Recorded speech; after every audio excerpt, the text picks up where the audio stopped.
Գյուրջան փողոցից է սկսվել ավտոհետապնդումը, հետո մեքենան Խանզադյան փողոցի Էլեկտրասյան պատից են պոկել։ Ֆիլմից բետա բանանում ախպերս։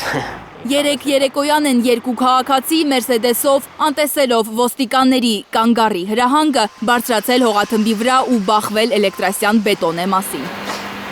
Գվարդիայի ծառայողները մի քանի անգամ են պահանջել կանգնեցնել մեքենան։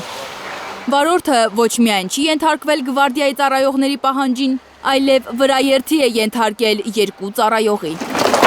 Ֆիլմես կետես բան չինում ախպերս, ողը կավտվես, ասի ոնց են քշի, որ գնաց խփել են դե ստորբի։ Կրակոցների ձայներ են լսել մարդիկ, վախեցել։ Ըստ Շամշյանի կրակել են ոստիկանները նախազգուշական։ Մեքենան այնուամենայնիվ չի կանգնել։ Հետևի աջ անվադողի մոտ փամփուշտի հետք կա։ Ենթադրաբար ոստիկանները փորձել են անվադողերը ծակելով կանգնեցնել մեքենան։ Ժամի 9-ի կողմերը մենք լսինք տրիվոգա, սիրենայի նման ձայներ լսենք։ Դա հաճախ է լինում, որովհետև ճանապարհի վրա է տունը։ Բայց հետո կրակոցները որ լսինք, դմփոցներ, դուրս եկանք։ Վազեցինք բոլորս վախեցած դուրս եկանք, գիտեմ որ ավարիա է եղել։ Բնական է կվախենանք, բա ոնց։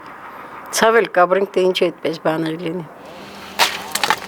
Թմրանյութերի ազդեցության տակ են եղել վարորդն ու ուղևորը։